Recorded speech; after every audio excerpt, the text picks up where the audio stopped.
Las 10, 9 en Canarias. Soy Rubén Corral. Seguimos con la linterna encendida de este lunes 17 de agosto. Última hora en la linterna. Expósito. COPE. Estar informado. Lunes 17 de agosto. Venimos del cambio de quincena. Antes eso era un shock en España porque la gente salía de los apartamentos y la otra mitad entraba. Y ahora no, ahora ya las costumbres vacacionales se han relajado y ya eso de las quincenas queda en un segundo plano, aunque es verdad que al ser festivo el día 15, este año, esta segunda quincena de agosto, pues ha tenido bastante movimiento.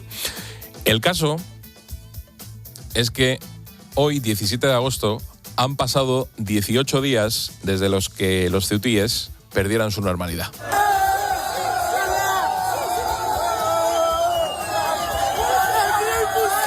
18 días de esa entrada masiva de migrantes, 18 días en los que ha cambiado el pulso de la ciudad, 18 días en los que los ceutíes han pasado por todo tipo de sensaciones y de estadios.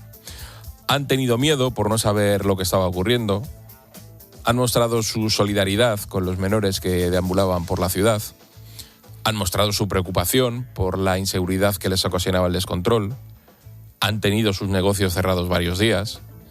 Esto es un asunto menor, pero, por ejemplo, no pudieron celebrar sus fiestas patronales ante lo que estaba ocurriendo. Hay muchos que temen por sus hijos. Estos días hemos estado hablando con muchos de ellos y les hemos escuchado.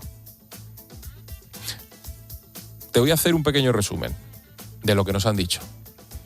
Hemos hablado con Pepi, esa mujer que angustiada le decía a la ministra Robles que los ceutíes se sentían abandonados.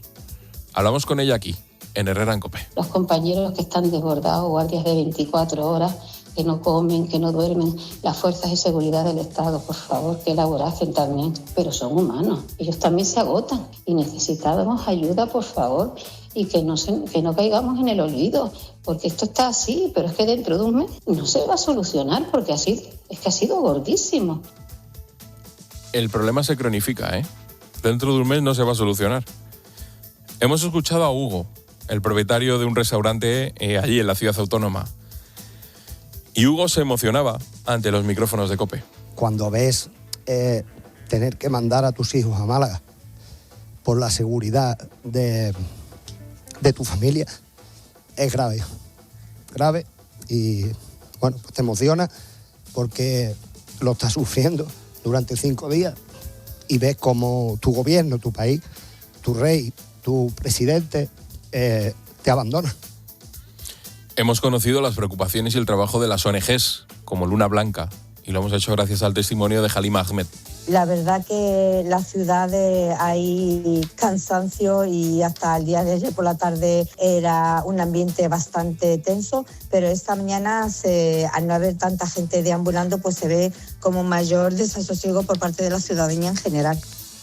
Eso es lo que piensan y es lo que dicen los ceutíes, que ven como la normalidad va a tardar tiempo en volver a sus vidas.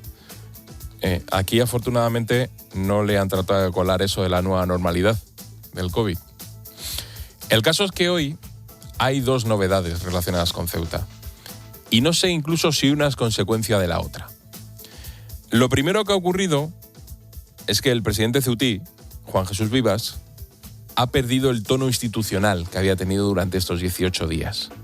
Él había sido un hombre muy templado, hablando siempre de la ayuda que se necesitaba, exponiendo los problemas, pero claro, hoy ha dejado ese tono después de escuchar a la ministra de Sanidad en Televisión Española. A mí también me duele llegar 17 días después y que no haya espacios habilitados. También me duele que el gobierno de Ceuta no haya estado lo suficientemente ágil como para que estas imágenes se hubieran podido minimizar, ¿no? Como sí se hizo en el 2021. En el 2021 sí hubo una respuesta ágil de la ciudad de Ceuta, cediendo espacios para albergar más o menos al mismo número de migrantes que puede haber ahora mismo en Ceuta, ¿no?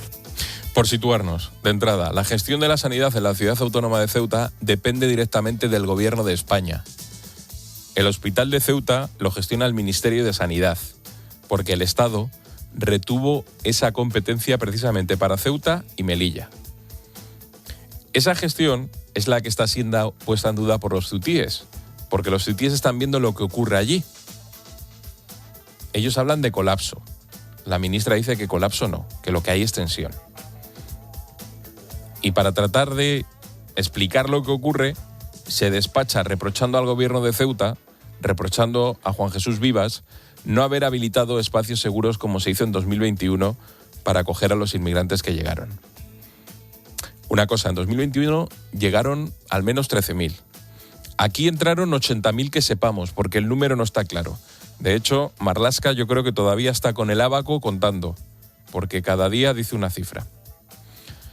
Claro, cuando ha escuchado esto Vivas, que salía el hombre de una reunión extraordinaria al Consejo de Gobierno de Ceuta, pues ha debido pensar que ya estaba bien. Que después de 18 días y 7 ministros acudiendo a Ceuta, él sigue sin soluciones concretas, soluciones que le ofrezca al gobierno para aliviar lo que está ocurriendo en la ciudad. Falta de respuesta por parte del Gobierno de la Nación. Y también, insisto, me duele muchísimo decirlo, pero creo que es evidente. En los primeros días de agosto, el Gobierno de la Nación pretendió maquillar la realidad, afirmando que en 48 horas Ceuta había recuperado la normalidad y que permanecían en nuestra ciudad 2.500 personas de las cerca de 80.000 que habían asaltado masivamente la frontera.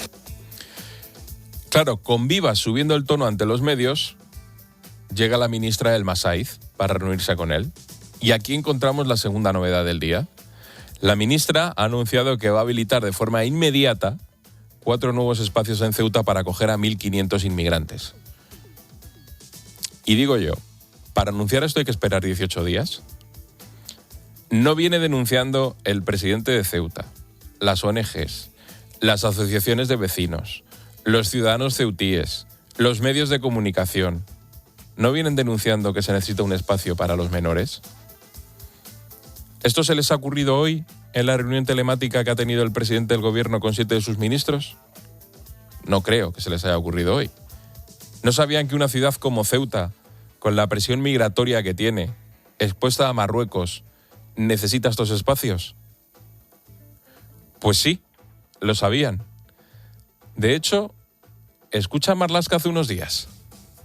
Un contrato de emergencia para un nuevo CATE, es decir, un centro de atención temporal a inmigrantes para esta situación temporal que se preveía en la zona del Tarajal, con 2 naves de más de 3.000 metros cuadrados que están en trabajo. Eso ya estaba anteriormente. Has oído, lo dijo el 4 de agosto. Estaban tratando de licitar un nuevo contrato con 2 naves que se preveían para que actuara como centro de estancia temporal de inmigrantes, porque en el mes de junio, el CETI ya estaba colapsado.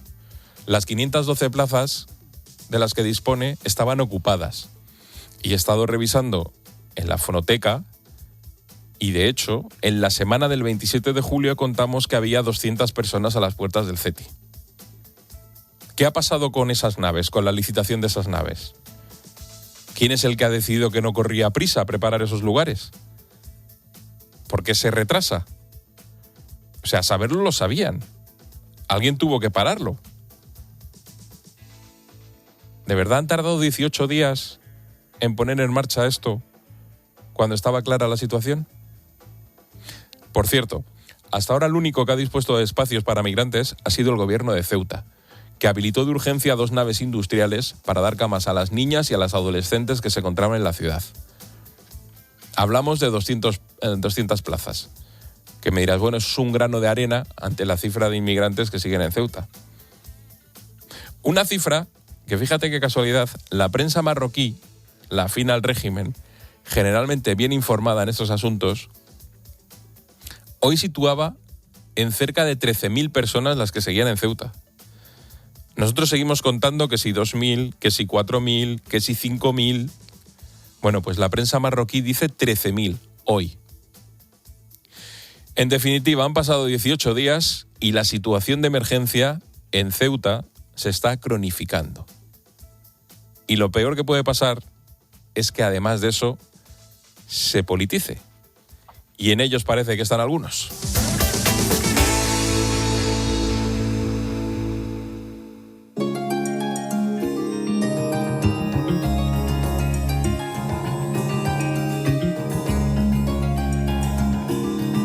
La linterna. Expósito. COPE. Estar informado.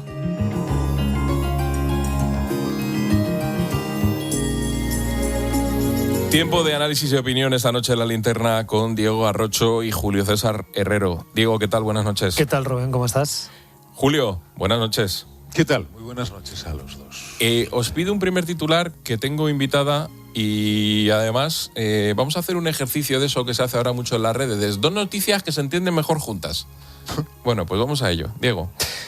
Bueno, yo creo que lo que estamos constatando es que el gobierno ha roto el cable a la realidad y está tratando de elaborar un relato que ya no se sostiene por las imágenes, por los datos y por el testimonio de los propios ceutíes.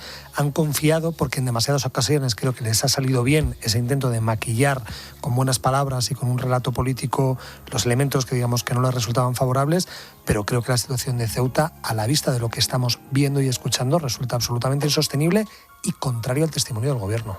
Julio.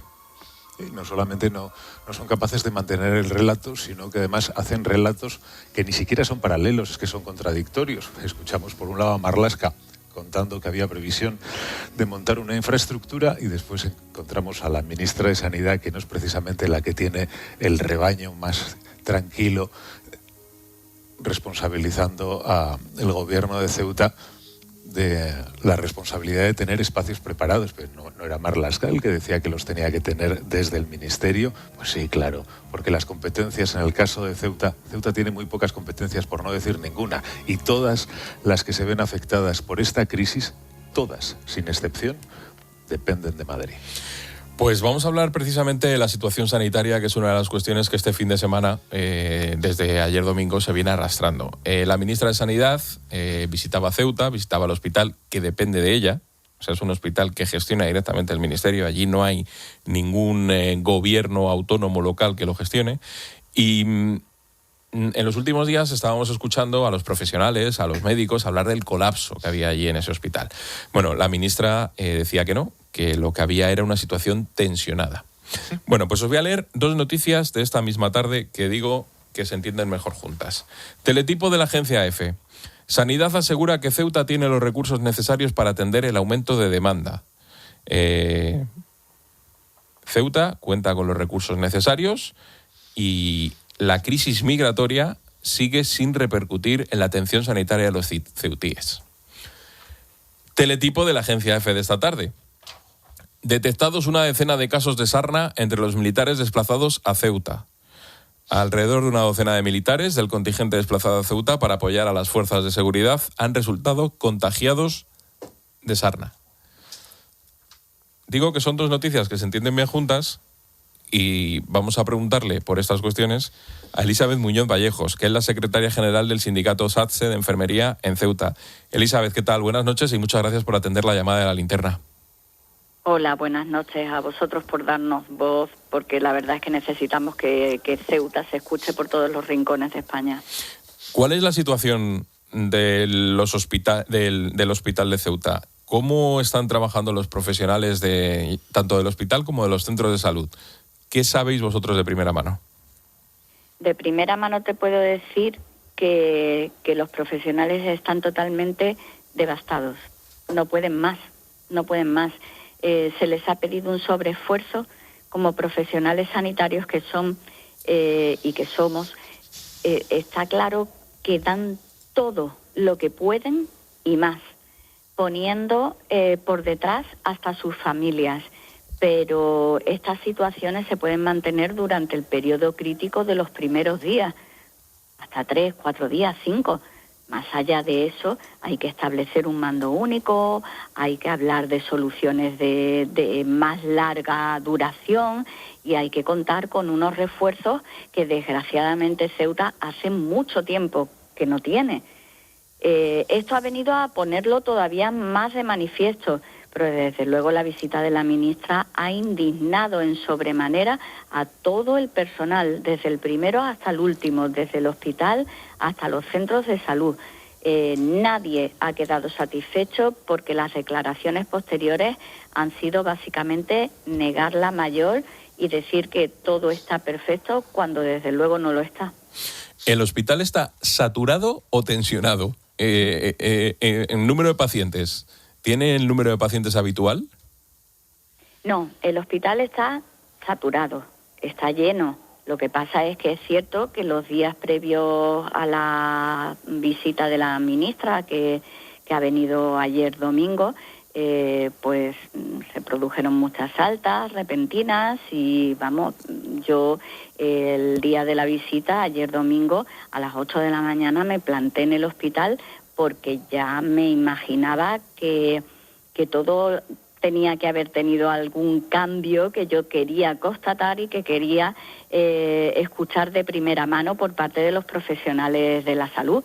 Y efectivamente a mí se me quedó especialmente una frase que nos dijo una compañera diciendo que no había vivido jamás una situación en la planta de hospitalización médica en concreto en la que se hubieran tenido nada más que realizar ocho lavatorios. Los lavatorios es la higiene de los pacientes que están ingresados y que realizan el personal técnico auxiliar de enfermería y se habían quedado sorprendidos porque jamás habían tenido un caso así. O sea, lo normal triplica esa cantidad de trabajo. Y bueno, había arrancado a funcionar hasta el aire acondicionado que llevamos denunciando desde el mes de julio que está averiado y están trabajando los profesionales a 33 grados de temperatura con un calor sofocante y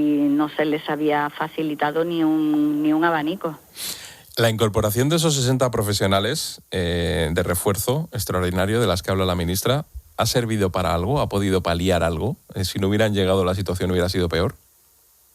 Vamos a ver, habitualmente tenemos una plantilla, como ha dicho la propia ministra, de unas 1.000 personas que se han incrementado con contratos temporales, hasta 1.400 contratos temporales, que a los 3 años como mucho terminan.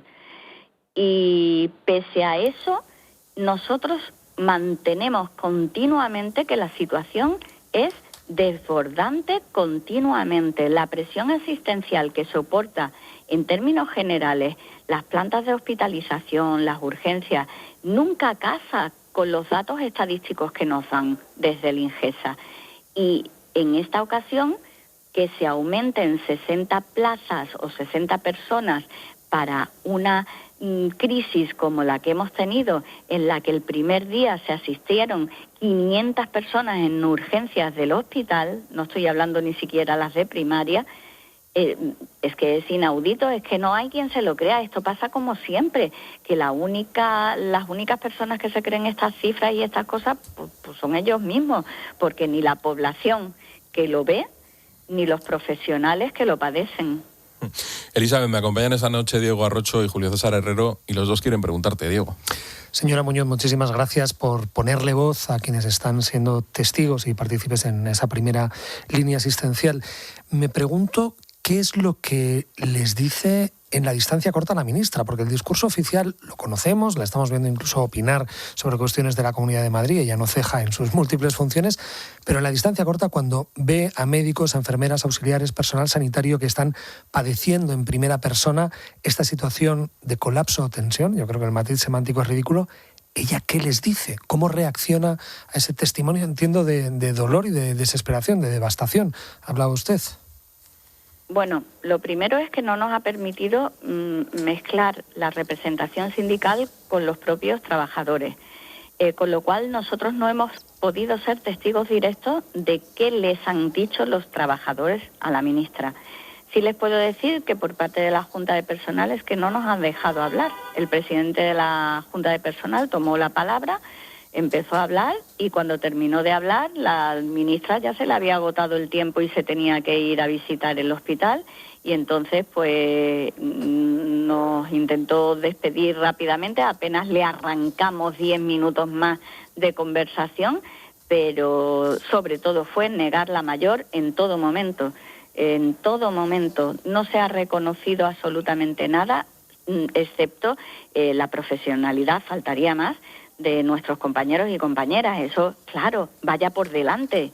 Que alguien se atreviera a decir que eso no es así, pero lejos y más allá de eso, ni una palabra que haya servido para consolar a unos profesionales que han estado trabajando en sus salientes de guardia. Es decir, la enfermería salía de trabajar, los médicos salían de trabajar, los auxiliares de enfermería salían de trabajar, todos salían de trabajar a las 8 de la mañana después de una horrible noche de trabajo, y a las 4 de la tarde estaban otra vez, o a las 3 de la tarde estaban otra vez entrando como voluntarios. En el caso de atención primaria, en principio se les dijo igualmente que iba a ser voluntario cuando llegan a pasar los 14 días de este salto o de esta no sé cómo llamarle,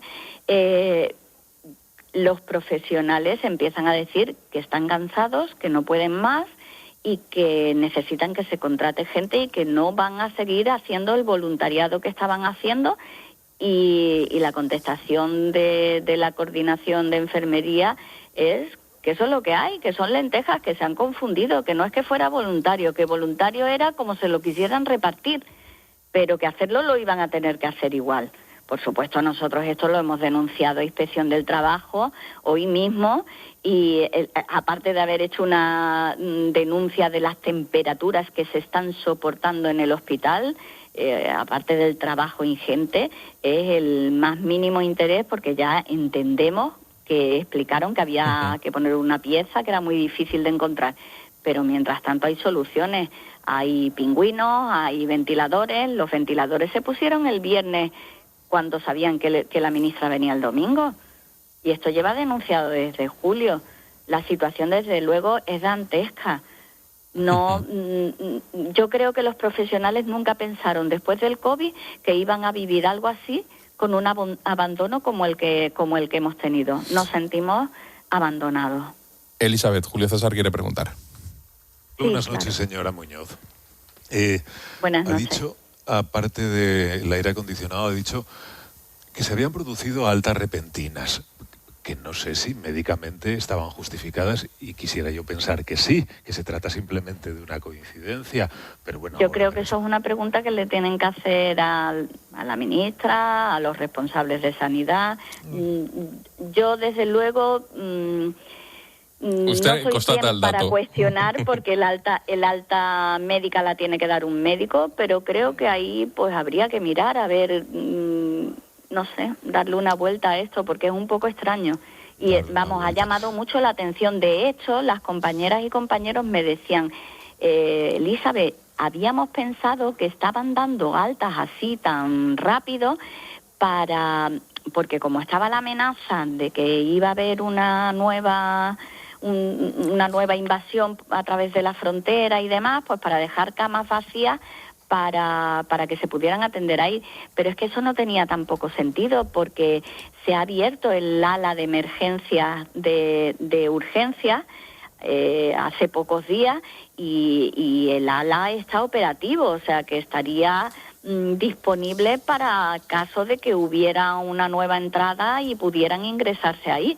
Pero las compañeras, pues, dándole vueltas y sin saber que venía la ministra, pues pensaron que era eso. Cuando ya luego se enteraron de que venía la ministra, pues empezaron a sospechar que había otras razones.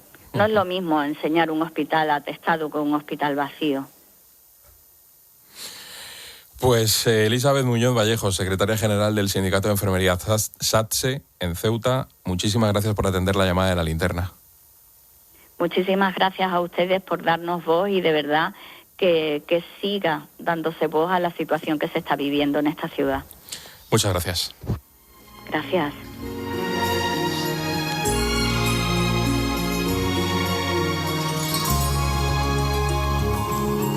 Pues es solo una vertiente más de todo lo que está ocurriendo en Ceuta estos días. Ahora entramos en profundidad, pero bueno, hay un par de datos que, como señalaba Julio, por un lado esas altas repentinas, por otro lado la preparación de la visita, y luego que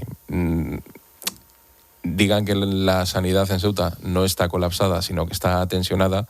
Yo creo que al ceutí estos juegos del lenguaje pues a lo mejor no acaban de sentarle bien, digo. Bueno, es que cualquiera, antes lo decíamos, que vea las imágenes, sabe inferir que en una población en la que de pronto se concentran personas que no tienen hogar, que están vagabundeando por la ciudad, que están en unas condiciones de insalubridad absoluta, eso genera necesariamente una crisis sanitaria. Negarlo es situarse en el bando de los hechos alternativos. A mí me recordaba mucho a la administración Trump cuando empezaba a negar una realidad que resultaba absolutamente visible. Pero además nos encontramos con un agravante en el caso de la ministra, porque ella se ha permitido deslizar una coartada inculpatoria. Ahora vamos a ese tema, no mezclemos. Ahora vamos con las conclusiones a las que ha llegado Mónica García después de su visita a Ceuta. En cualquier caso, vamos, si nos quedamos en ese elemento, como decía, es negar una realidad que es visible y que además demuestra algo que está resultando desastroso. Durante mucho tiempo, según se sucedían los ministros de Sanidad, se soñaba y se apelaba a la posibilidad de que algún día fuera verdaderamente un médico, un profesional sanitario quien ostentara esta cartera. Lo estamos viendo con las sucesivas huelgas de los médicos. La imposibilidad de satisfacer las demandas de la profesión médica en España por esta ministra están siendo paradigmáticos. Es decir, se está probando que es una de las peores ministras de Sanidad de toda la historia de la democracia, con la paradoja de que ella misma es médico. Julio. En política, quien impone o consigue establecer el lenguaje marca el terreno de discusión, y no es una cosa menor la diferencia entre... Anda, mira, hablas como Rajoy. No es una cosa menor. No es una cosa menor, no. La diferencia entre si el sistema está tensionado o está colapsado puede parecer una tontería, pero no lo es. Yo no sé si corresponde a una político calificar cómo están las cosas allí, o si corresponde más bien a los profesionales que están sobre el terreno y que son ellos son capaces de ver las diferencias entre una situación normal, entre una situación más o menos tensada y una situación inabarcable. Porque el sistema está tensionado, pero no solamente en Ceuta, está tensionado en todo el país. Cuando hay listas de espera, es que la demanda es mayor que el servicio que se puede prestar, y ahí se tensa el sistema. Nuestro sistema está tensionado desde hace mucho rato. La cuestión es hasta qué punto está tensionado. Hasta el punto de que ya colapsa, se están atendiendo adecuadamente a los enfermos, las emergencias están funcionando adecuadamente, hay retrasos urgentes en la atención urgente, retrasos que sean extremos, hay necesidad de racionar recursos, se cancelan servicios esenciales. El personal tiene un estado de agotamiento crítico que les impide prestar la asistencia. Hay incapacidad de absorber a nuevos pacientes, porque si se están dando esas circunstancias ya no estamos hablando de una sola tensión o de un tensionamiento, estamos hablando de un sistema que colapsa. Luego, me parece que no es un tema menor, y precisamente por eso la línea argumental de la ministra es: esto no está colapsado, está tensionado. Pero sin entrar a definir exactamente qué entiende ella por tensión y si es una tensión mayor o menor. Pues mira, te voy a dar el dato. Cosa? Te voy a tratar de responder precisamente con lo que dice el Ministerio. El Ministerio dice que Ceuta tiene los recursos necesarios para atender el aumento de la demanda, porque entre las 9 de la mañana de ayer y las 9 de la mañana de hoy se ha atendido a 205 migrantes, sin incidencias relevantes y garantizando al mismo tiempo la atención habitual a la población ceutí. La población ceutí, dice el Ministerio, sigue teniendo a su disposición todos los recursos necesarios y la actividad programada y de urgencias se sigue atendiendo por parte del Servicio Público de Salud. Bueno, entonces el caso de Ceuta, a pesar de la cantidad de inmigrantes que hay, es paradigmático, porque no solamente está tensionado, sino que parece ideal. Es decir, el resto de comunidades en circunstancias normales quisieran estar como Ceuta, ¿no? Y a lo mejor igual, de paso, no dijeron que no había lista de espera, pues porque se les debió olvidar al de prensa, o le parecía ya un exceso. Que el presidente de Ceuta haya perdido, decías tú en la entrada, el tono institucional, resulta muy difícil mantener la compostura cuando después de 18 días aguantando encuentras unas declaraciones de la ministra Desta Jáez. Pues ahora... Que además, perdona, con esto yo ya acabo, que además toda su intervención no solamente es para decir que en la parte sanitaria todo va bien, sino que su preocupación es exclusivamente por sus declaraciones la situación de los inmigrantes. La pregunta es, ¿y para los ceutíes habría que decirles alguna cosa, o la ministra para los ceutíes no tiene nada que decirles? Pues ahora vamos de lleno con las declaraciones de Mónica García, con lo que ha ocurrido con Vivas y con el anuncio de hoy. cuatro naves para atender a 1.500 migrantes 18 días después. Pero antes, tomad nota que aquí damos unos consejos muy buenos y seguro que sacáis algo en claro. ¿Tienes algo que decir? Busca La Linterna COPE en Instagram, TikTok y en nuestro Facebook La Linterna. O mándanos un mensaje de voz por WhatsApp al 600 54 45 55. ¿Qué? ¿Me has vuelto a subir el precio del seguro? Pues ¿sabes qué? Yo me voy a la Mutua. Vente a la Mutua con cualquiera de tus seguros. Te bajamos su precio, sea cual sea. Llama al 91 555 5555. ¿Qué? Vente a la Mutua. Condiciones en Mutua.es. Escuchas COPE. Y recuerda, la mejor experiencia y el mejor sonido solo los encuentras en cope.es y en la aplicación móvil. Descárgatela. Necesito saber cuál es el valor de mi casa y el valor de mi empresa. Llama a Grupo AT Valor. Realizan tasaciones hipotecarias, valoraciones de empresas, obras de arte, consultoría, herencias. Son muy profesionales, rápidos y económicos. ¿AT Valor? Sí, llama al 986 95 95 o entra en atvalor.com. Grupo AT Valor. Porque te valoramos. Diferencias entre hacer un arroz y un sabroz, versión locutor deportivo. Un arroz. ¡Qué oportunidad perdida! ¡Qué oportunidad! Un sabroz. ¡Gol, gol, gol, gol, gol! ¿Pero esto qué es? Si vas a hacer un arroz, elige Brillante Sabroz. El arroz para quedar siempre bien en tus reuniones familiares o con amigos. ¿Vas a hacer un arroz o vas a hacer un sabroz? España es campeona del mundo y en HR Motor lo celebramos contigo. Con hasta 10.000 euros de descuento en vehículos de ocasión y cientos de coches con entrega inmediata desde 150 euros al mes. SUV, híbridos, urbanos, elige el tuyo. Ven a uno de nuestros 35 centros o entra en hrmotor.com. ¿Qué? Han ocupado mi casa y no me ayuda. Pues ¿sabes qué? Yo me voy a la Mutua. Vente a la Mutua y además de contar con cobertura antiocupación, te bajamos el precio de tus seguros, sea cual sea. Llama al 91 555 5555. ¿Qué? Vente a la Mutua. Condiciones en Mutua.es. Nunca sabes qué va a pasar en verano. Y aquí en España los bomberos luchan contra el incendio declarado esta noche. Hay una última hora que proviene de Estados Unidos. Seguida la última hora de los gordos. Pero sí dónde enterarte. Ahora contamos más cosas en la cadena COPE. Este verano no te lo pierdas. Sigue conectado a COPE.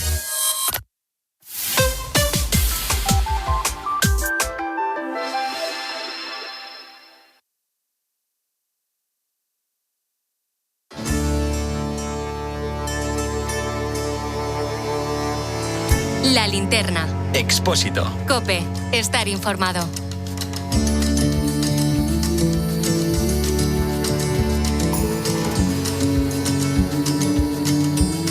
Tiempo de análisis y opiniones anoche en La Linterna con Diego Garrocho y con Julio César Herrero.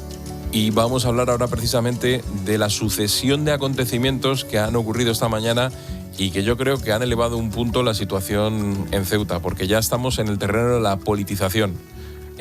Vamos a empezar con Mónica García. Mónica García visitaba este fin de semana Ceuta y hoy, esta mañana, acudía a Televisión Española y decía esto. A mí también me duele llegar 17 días después y que no haya espacios habilitados. También me duele. También me duele que el gobierno de Ceuta no haya estado lo suficientemente ágil como para que estas imágenes se hubieran podido, pues de alguna manera minimizar, ¿no? Imágenes de migrantes en la calle versus migrantes atendidos en lugares como sí se hizo en el 2021.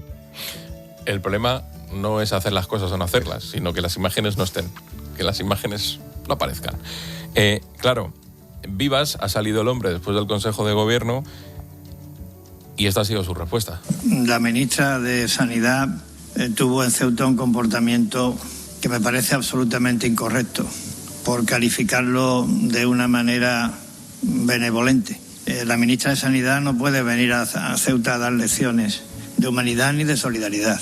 Claro, con esto, el presidente ceutí lo que decía el hombre es que iba a acudir al Poder Judicial si la crisis no se resuelve en 30 días. Tengo la intención de transmitir la situación, simplemente para que la conozcan, a la presidenta del Tribunal Supremo, si me quiere recibir, y al presidente del Tribunal Constitucional, si me quiere recibir. Simplemente para decir, oiga, Ceuta está en peligro.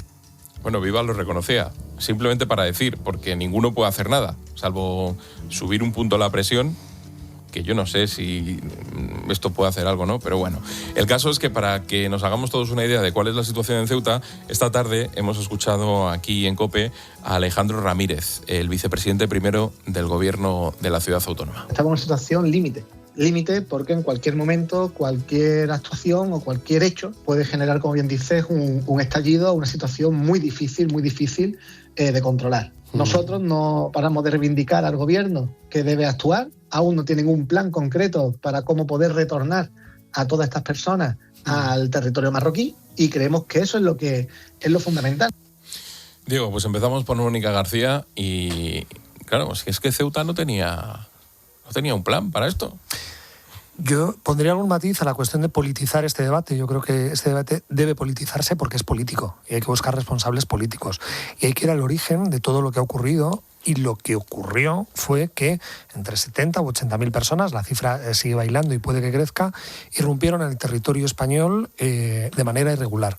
Eso es responsabilidad directa del gobierno, que es quien tiene la obligación de velar por el estado de las fronteras. Sin salir del Consejo de Ministros al que pertenece Mónica García, el día 1 de agosto, el ministro del Interior, Fernando Grande de Marlaska, señalaba que esto se había resuelto. Incluso había otros ministros, como Óscar Puente, celebrando el que esta era otra de las grandes crisis resueltas de inmediato por parte del presidente del gobierno, que se ha mostrado ausente. Si seguimos sumando hechos insólitos, nos encontramos con que Marlaska estaba convocado en el Senado para el día 12 de agosto y no compareció, y hoy mismo estaba Álvarez también convocado y no ha comparecido.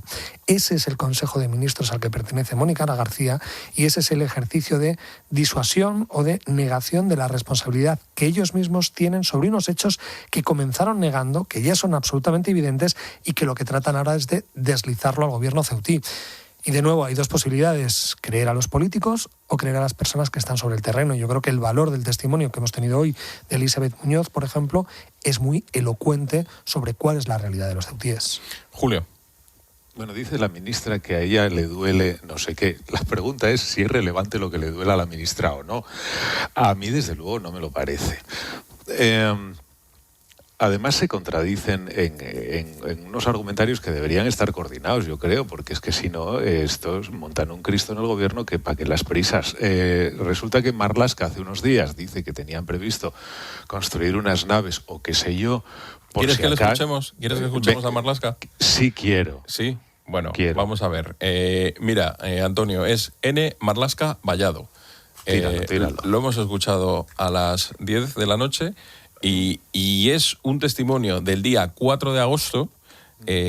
Marlaska sale de la reunión con sus homólogos de Interior, que es cuando él está dando explicaciones de lo que ha pasado, y entre esas explicaciones desliza esto. Un contrato de emergencia para un nuevo CATE, es decir, un centro de atención temporal a inmigrantes para esta situación temporal que se preveía en la zona del Tarajal, con 2 naves de más de 3.000 metros cuadrados que están en trabajo. Eso ya estaba anteriormente.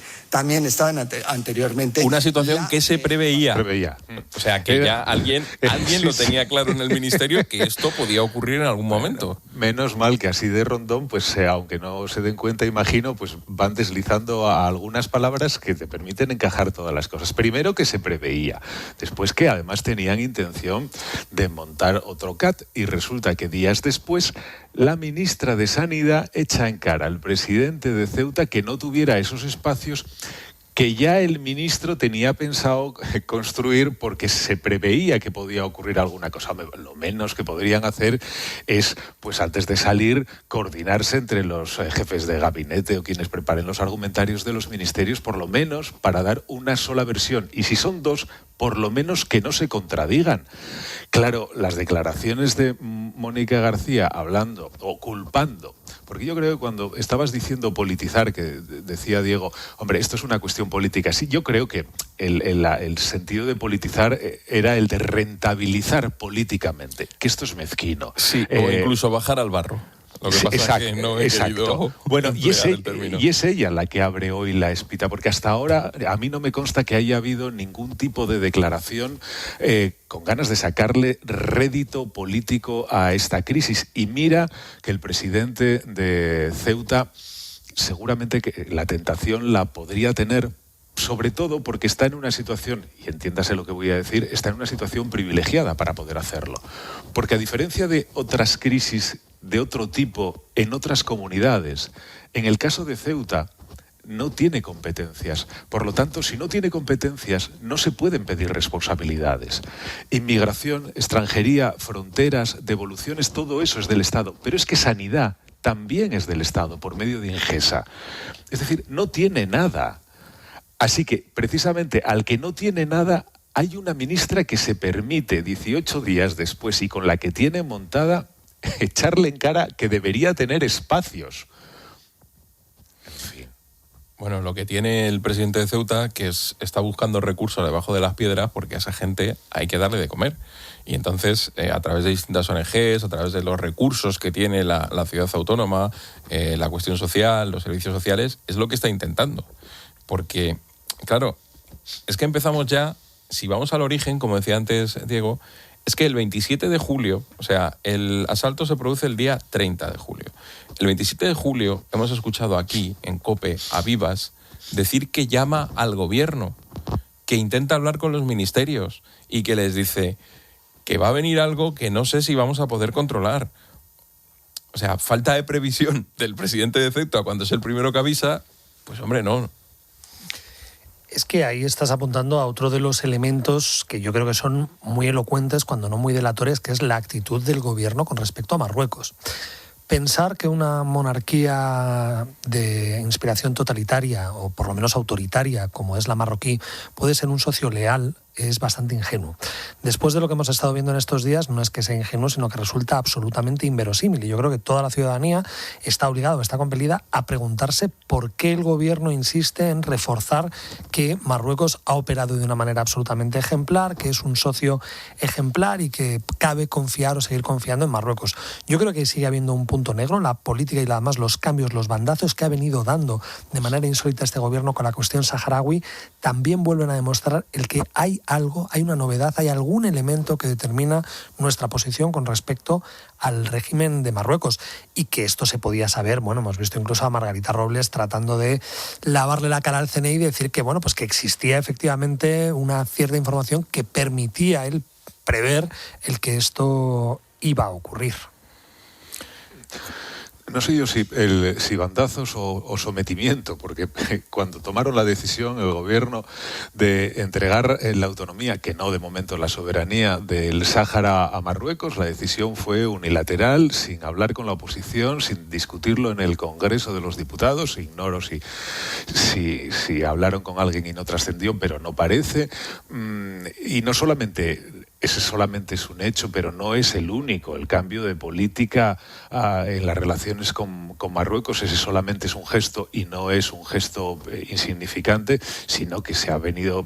hay otros más que marcan una manera de actuar y que tampoco sé cuál es la razón, porque tampoco se ha explicado nunca por qué cambia nuestra manera de relacionarnos con Marruecos, porque en esta crisis es que ni siquiera se ha llamado a consultas a la embajadora. A la italiana sí. Ya, claro. Vamos, perdona, al italiano.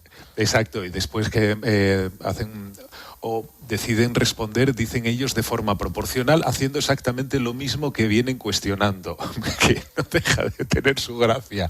Entonces, aquí es que ni siquiera se llamó a consultas, que es un trámite diplomático. A ver, no estamos hablando de cerrar o de... cerrar o clausurar o dejar de tener relaciones diplomáticas con Marruecos, simplemente llamar a consultas y ver qué es lo que pasó. Ni siquiera eso. Pero si es que el gobierno de España ha sido mucho más duro con sus socios europeos, claro, acusándoles de ser egoístas y de no sé cuántas cosas más, que señalar algún tipo de sospecha e insolidarios con respecto a Marruecos. Y yo creo que esa es una de las variables que hay que explicar. Y también habría que explicar, volviendo a Mónica García, por qué se sirve de argumentos que son tan falaces como que hay que ser xenófobo para considerar que la presencia de inmigrantes en las calles de Ceuta puede generar algún tipo de crisis sanitaria, ¿no? Es decir, vuelven a hacer lo que tantas veces se han hecho, que es un señalamiento moral para tratar de desactivar un debate sobre una cuestión obvia, y es que cualquier persona sabe que haya miles de personas en condiciones insalubres en las calles de Ceuta, de París, de Madrid o de cualquier ciudad, eso es una bomba de relojería en términos sanitarios. Que acusen a alguien de ser xenófobo, de ser racista por señalar eso, demuestra que lo que están intentando es enmascarar y llevar el debate a un lugar muy alejado de la realidad. Pero es que el señalamiento moral tendría cierto recorrido si no fuera posible contrastarlo con la realidad, si quedara la discusión en un plano teórico, si no hubiera forma de demostrar algo, o si los hechos con los que se pueden demostrar el señalamiento se pueden contraponer con otros hechos que lo pueden cuestionar, pero en este caso no se produce, porque da igual que lleves esa línea de narrativa política en el plano moral, porque los hechos están ahí. Son los médicos los que te están diciendo que está habiendo enfermedades que no son normales. Son miembros de la UME, si mal no recuerdo, lo estabas diciendo, Rubén. Mira, espera, te vuelvo a interrumpir y te lo leo. Alrededor de una decena de militares del contingente desplazado a Ceuta para apoyar a las fuerzas de seguridad han resultado contagiados de sarna. Interesante esto que te voy a leer ahora. Fuentes de defensa le cuentan a EFE que los casos no tienen por qué estar relacionados con la crisis migratoria. ¿Vale?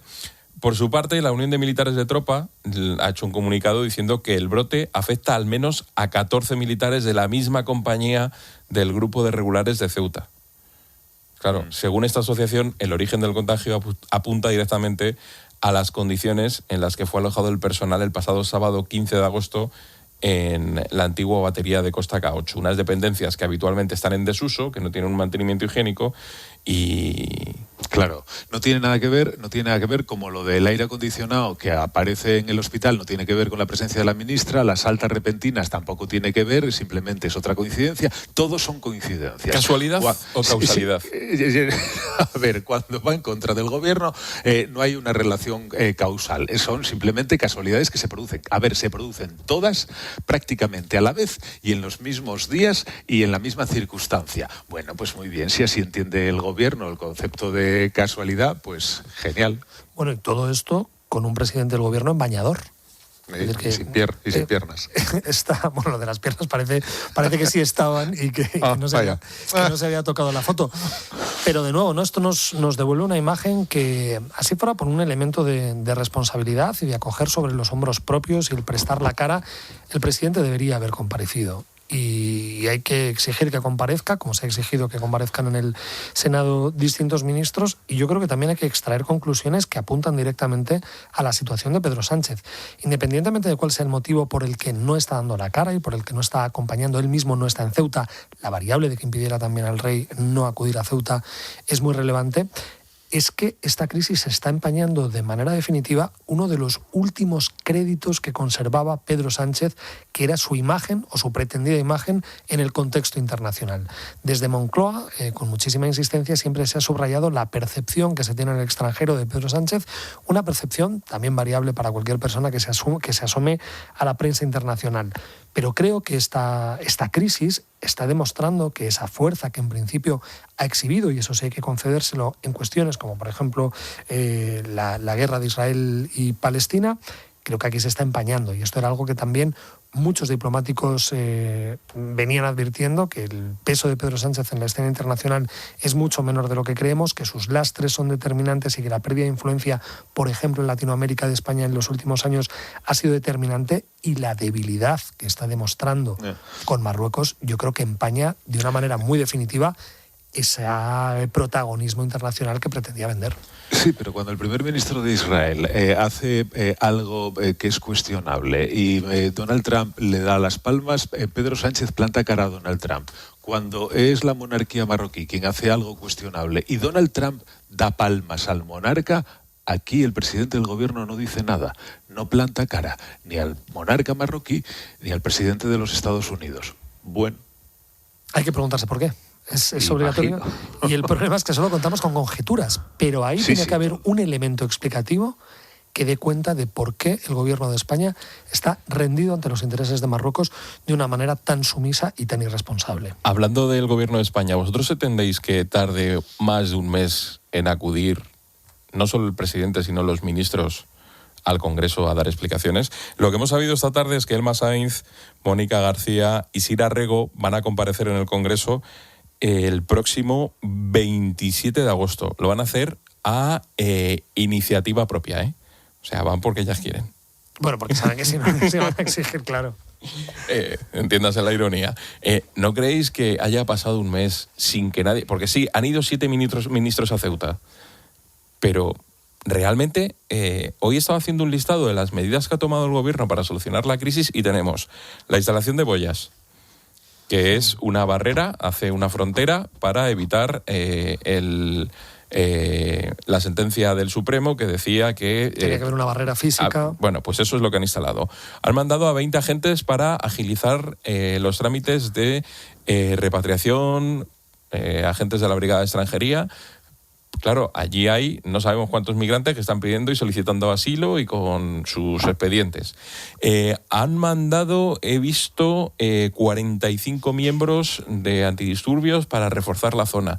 En general han sido 200 agentes los que han ido. También han ido algunas decenas de guardias civiles. El ejército ha reforzado su presencia y hoy hemos conocido el anuncio de los 4 nuevos espacios para acoger 1.500 migrantes. Esto en 18 días, pero nadie ha salido a explicar nada. O sea, hemos visto ruedas de prensa, pues como hoy el Masai, pero en el Congreso, que al final es donde se deben explicar estas cosas, no ha acudido a nadie. El presidente del gobierno estuvo 105 minutos en Ceuta. Digo. Y además un Congreso que tiene una comisión permanente que está concebida exactamente para que pueda mantener su normal funcionamiento en circunstancias como estos. Entrando en el ámbito de la conjetura, solo hay 2 posibilidades. Una opción es que Sánchez sea genuinamente negligente en la gestión de este caso y que no comparezca porque no le interesa, porque cree que le puede dar un cierto rédito político el no poner la cara y que se le pueda vincular con esta crisis. Esa es una opción, pero hay otra que creo que no podemos descartar y es que el presidente del gobierno esté noqueado. Si hacemos memoria y recordamos cómo comenzó el verano, cómo terminó, digamos, el curso ordinario político, terminó con 2 cuestiones que son muy determinantes y que quienes conocen bien al presidente dicen que le afecta mucho, que es su ámbito personal. Y nos encontramos con la sentencia condenatoria de su hermano y con la situación absolutamente comprometida de su mujer, que va a tener que comparecer ante un jurado popular y donde en principio la expectativa no es demasiado halagüeña. Insisto, es una posibilidad el imaginar que el presidente simplemente es negligente, pero yo no descartaría el que se encontrara verdaderamente noqueado y no se encontrara con las fuerzas para comparecer y gestionar de una manera razonable esta crisis, por lo menos compareciendo. Va a comparecer Sira Rego, pero la ministra de Juventud e Infancia. ¿Pero esto qué es? Porque los chavales que vinieron, la mayor parte de ellos son críos y entonces esta es la justificación. ¿Qué pinta lleva la gestión de los menores, sí. Ah, de los menores marroquíes. Vaya. En fin, o a lo mejor esa puede ser una explicación. La otra es, vamos a ver si por un lado y por otro, de las 2 partes que conforman el gobierno, podemos cada uno contar de qué manera estamos entendiendo las cosas. A mí me parece muy pillado lo de que el hecho de que lleve la gestión, que por el hecho de ser ministra de Juventud e Infancia deba comparecer. No lo sé. Bien está en cualquier caso, pero lo veo muy pillado. Yo creo que hay otros ministros que tienen bastantes más razones para comparecer y dar explicaciones antes que la ministra de Infancia y Juventud. Por ejemplo, la ministra de Defensa, el ministro de Interior, el Masaiz, yo creo que, y desde luego el presidente del gobierno, antes que la ministra de Juventud. Pero oye, me podéis llamar raro o que a lo mejor igual soy yo demasiado pejiguero. Hay una variable a favor de Sira Rego y es que es probablemente la ministra menos dócil que tiene el gobierno. Esto se sabe poco porque no lleva, digamos, asuntos que sean demasiado calientes, pero se encuentra en una circunstancia especialmente libre porque ya no va a concurrir en ninguna lista. Y en la distancia corta, Sira Rego tiene digamos, y además ella lo testimonia de una manera muy clara, la conciencia de que quizá durante mucho tiempo se ha sido demasiado dócil dentro del gobierno y yo no descartaría el que haya podido tener un arrebato de personalidad y que podría honrarle de comparecer motu propio y de asumir una responsabilidad más allá del guión que centralizadamente esté tratando de establecer Moncloa. Básicamente yo creo que la comparecencia de Sira Rego, no me gusta utilizar este término, pero será para explicar el reparto de menores por las distintas comunidades autónomas. Ceuta cifraba que tiene más de 4.000 bajo su tutela, entonces la ley lo que establece es que esos menores tienen que salir hacia las comunidades autónomas que tengan espacio y que tengan disponibilidad. Entonces me imagino que una de las patas de la batería que vamos a escuchar a partir de la semana que viene. Es que el gobierno ha dado explicaciones, han estado 7 ministros en Ceuta, ha ido el presidente del gobierno y ahora empezará esa comparecencia en el Congreso. Pero perdona que te interrumpa, pero el criterio es que son migrantes, que sean menores o adultos. No es lo relevante. La que procede que dé explicaciones es el Massaid, porque es la ministra de Migraciones, no que los afectados por esas migraciones sean menores, porque por cierto, hay menores, pero no solo hay menores. Hay menores, hay adultos y después hay solicitantes de asilo. Son 3 categorías diferentes con 3 necesidades distintas, pero bueno, ya veremos qué dice Sira Rejo. Por cierto, ¿qué temperatura tienes allí en Asturias? Escucha, Diego. Pero ¿de verdad queréis que Sí, dilo, porque es que aquí en Madrid ha vuelto, de hecho, estos días, tanto hoy como mañana, volvemos a tener un repunte de las altas temperaturas con máximas de hasta 37 grados y ahora mismo pues tenemos una noche tropical, tenemos 31. ¿Y tú? Yo tengo 21, tuve que arrimar la ventana porque está entrando fresco. Vale, venga, ala, adiós, a dormir. Julio César Herrero. No haberme preguntado. Bueno, que me gustó, ¿eh? Muchas gracias. Hala. Diego. Adiós. Nos vemos y no consintáis que nadie diga que se está acabando el verano. No, que queda lo mejor, todavía queda lo mejor. Un abrazo. Gracias, Diego. Chao.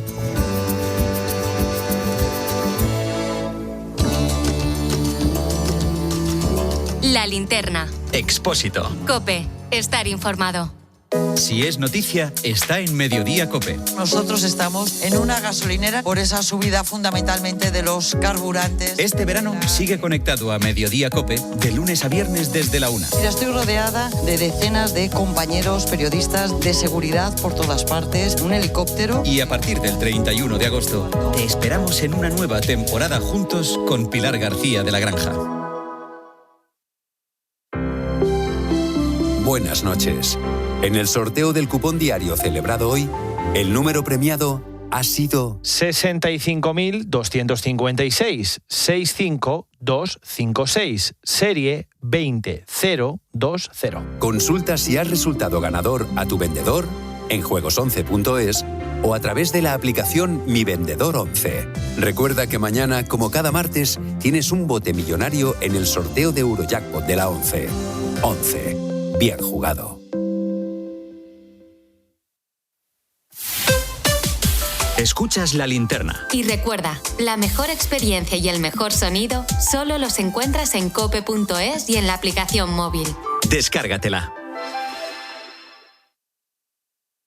Estos sí son unas segundas rebajas, solo en Rapimueble. Dormitorio juvenil compacto 389. Conjunto de matrimonio de canapé más colchón 354 euros. Más ahorro, más ofertas, más barato. Segundas rebajas en Rapimueble. Estamos muy cerca de ti y en rapimueble.com. Con la nueva app de COPE lo tienes todo a tu alcance. ¡Cuidado que el partido se está rompiendo! Tus programas favoritos en directo, notificaciones personalizadas, la información de tu COPE más cercana y la mejor calidad de sonido. Descarga ya la nueva app de COPE y lleva la radio contigo. Compatible con CarPlay y Android Auto.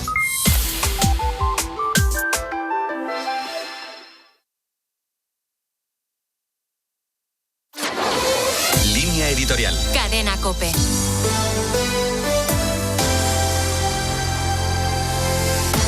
El presidente de Ceuta, Juan Jesús Vivas, ha ofrecido hoy en una comparecencia institucional una relevante síntesis de lo que ha pasado en Ceuta desde la entrada masiva de inmigrantes.